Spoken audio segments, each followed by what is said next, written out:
All right, let's dive into the brutally honest, no-nonsense money rules from Leila Hormozi. Seriously, forget what you think you know. This is all about the raw, unfiltered mechanics of how you actually build wealth from scratch. I mean, this is the big one, isn't it? It's the question we all wonder about. You're starting at zero, no connections, no safety net. So how do you really get rich? Well, Hormozi's answer starts by tearing down one of the biggest myths you've ever heard. This was her core belief. She thought wealth was basically reserved for the super geniuses, the people with off-the-charts IQs. But then, one single experience, one moment, just completely shattered that entire idea for her. So let's talk about this, because this belief is probably the first major hurdle that stops most people dead in their tracks. This myth that you have to be some kind of genius to make real money. But the story she tells is a total game changer. Okay, so picture this. She's at a business meetup, right? She's feeling like she knows absolutely nothing, just trying to soak up any bit of knowledge she can. And then this guy gets on stage who, in her own words, seemed like kind of an idiot. And he just casually mentions that he's struggling to break past, get this, $400,000 a month. In that single moment, her whole worldview just flipped upside down. And right then, it just clicked.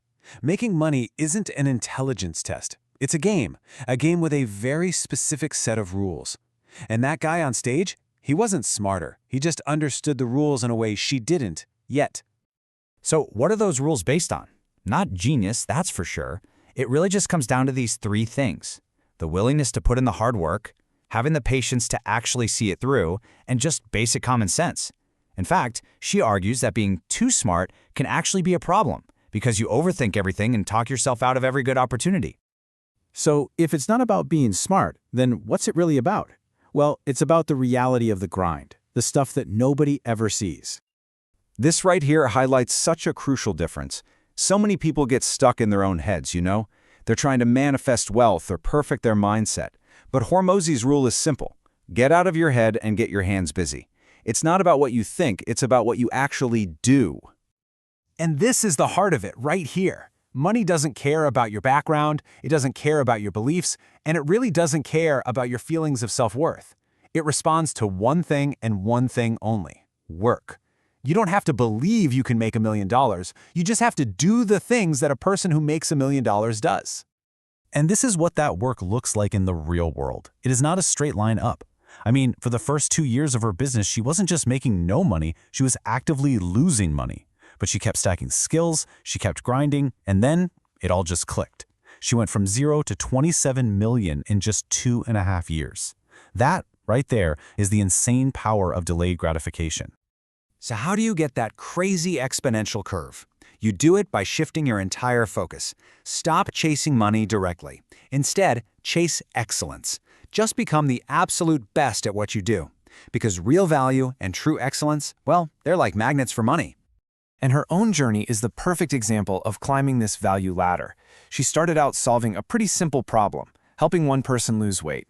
Then she solved a harder one, and then an even harder one, all the way up to coaching the CEOs of massive companies. And each time she solved a more difficult, more valuable problem, her income just grew exponentially. Okay, so you've put in the grind, you're becoming excellent at what you do, and the money is finally starting to come in. Now what? This is where strategy becomes absolutely critical. Now this is a huge mindset shift. You do not save your way to being a billionaire. For Hormozi, the whole purpose of saving is to build what she calls an oh-shit fund. That's it. It's a safety net. And once that fund was in place, once it covered all her personal expenses, it unlocked a whole new level of thinking. She could take all the new money coming in and just pour it back into the business, taking these huge calculated risks, like investing $4 million here, $3 million there, all without worrying about how she was going to pay her rent. The savings created security, and that security enabled her to take massive risks.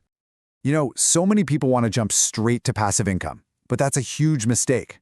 Hormozi is super clear about this. You have to master active income first. Learning how to make money while you're awake is the foundation. Trying to make money while you sleep is a completely different, much more advanced skill set. You just can't skip the steps. This says it all, doesn't it? You have to put in the work yourself first. Master the game of actively creating value and earning money. Only then, once you've done that, can you effectively learn the next game, making your money work for you. So you've done the work, you've built the wealth, but what's it all for? And that brings us to the final and honestly the most important piece of the entire puzzle, the true purpose of money. So after all that work, after years of struggle, the moment finally arrives. She sells her first company, and this massive, life-changing check hits her bank account. This was it. This was the goal, the dream, the finish line. And then, nothing. Just nothing. No explosion of joy, no feeling of enlightenment, just relief that a really painful process was finally over. The number on the screen, the very thing she had been chasing for years, didn't actually change a thing about how she felt inside. And that's the ultimate realization, isn't it? Money by itself is empty. It's just a tool. A hammer is totally useless until you decide to build something with it. And money only gets its meaning when you use it to build your next dream. For her, that was starting her next company, acquisition.com, literally the very next day. And that leaves all of us with the final and most important question. The focus shouldn't just be on how to get the money. The real question you have to ask yourself is, once you have the tool, what magnificent thing are you going to build with it?